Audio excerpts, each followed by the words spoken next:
me stories of the little people and how to fool them. Like, if you see a little person, if you close one eye, the little person will remain. If you close the wrong eye, the little person will be gone.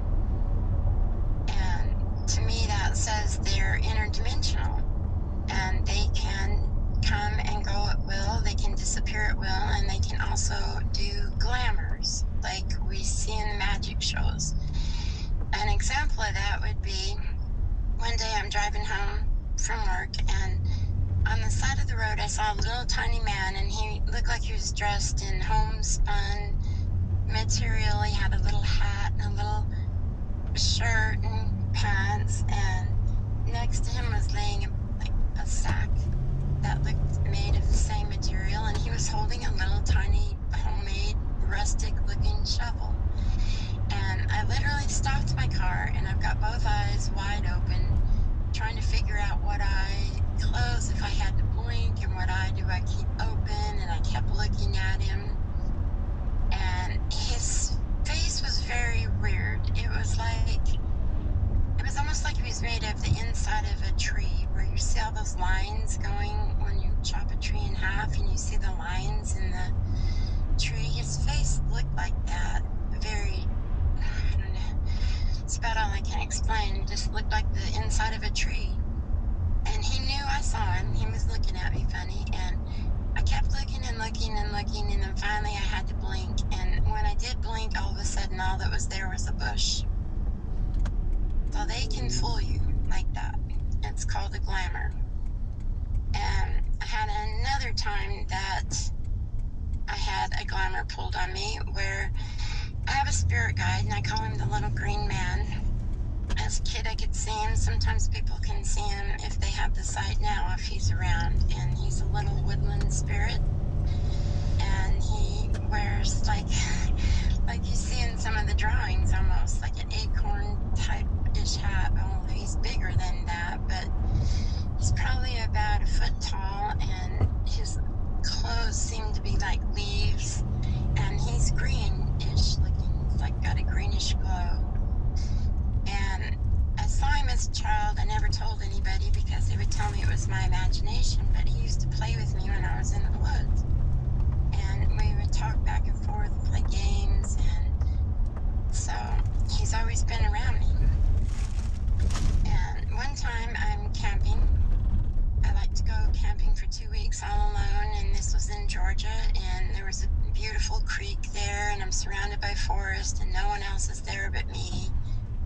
And I'm sitting in the middle of the creek on a rock, and something pulls the back of my shirt. And I jump up and turn around, and I look, and there's a pine cone sitting there on the trail. And then I hear laughter, like way down the creek, like a little kid laughing. And I thought, oh, maybe this is my friend, because sometimes he'll come into the physical. So I sit down on the rock again, turn my back to the pine cone, something pulls my shirt, I jump up, turn around, and look, and here in the Georgia woods is a horny toad. Now, I know that there are no horny toads in Georgia, not in that woods anyways, and that's a glamour. It's like they can fool your brain into seeing something that isn't really there. And I looked, and I thought, a horny toad, I hadn't seen those since I was a kid, and it made me smile because I love horny toads. And then I hear laughter far down in the creek. And there's been other times when he's come out in the physical. Like one time I had a medicine wheel at my tree where I would go in the forest and meditate and everything, and I took a bunch of different things, made myself a medicine wheel to meditate on. And in one part, I put a little clown doll, just a little, like, beanbag clown for the sacred clown. And came back a couple hours later, and the clown was gone. And I looked around, and he was behind a tree, and it was wet, like it had slobber on it. And I thought, well, that's odd, but this is mine, and I put it back in my wheel.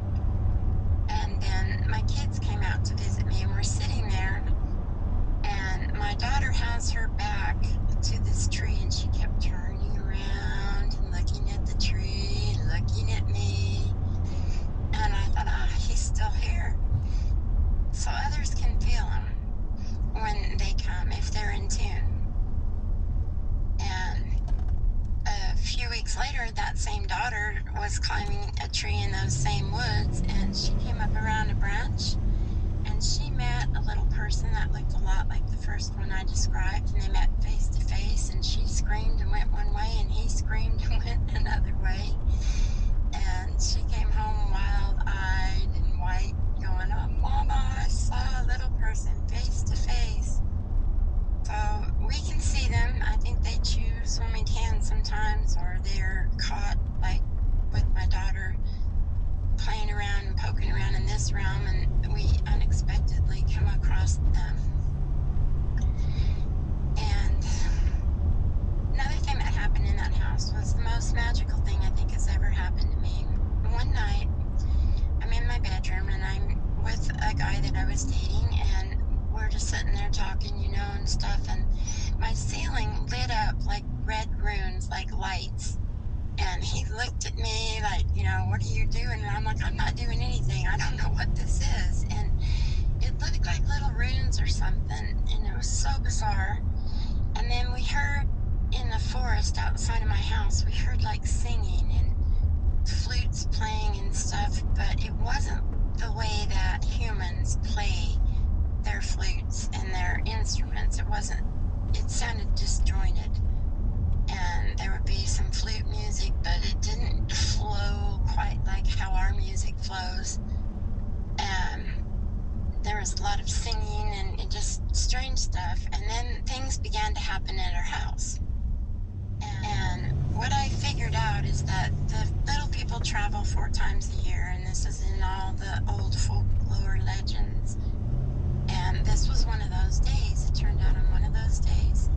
And I think what they did is open a portal into the forest where I lived beside.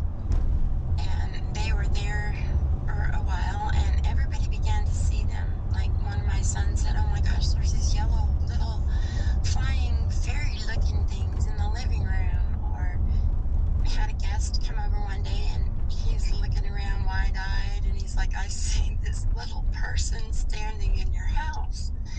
And I'm like, "Yeah." And we all started seeing them. Like, they knew I was friendly with the little people. Maybe it was why, they knew my family would be okay with that, because I, taught them that when they were a kid. You don't have to suppress what you hear, see, and feel, because it's all valid. And then there were 2 little guys, and one had a red hat and one had a blue hat, and they were both about 1.5 feet tall. And I really never could see their clothes. I just could see their head and their hats. And I worked in a metaphysical shop, and I came in there one day, and one of them followed me to work, literally followed me to work. And I walk in, and my friend is psychic,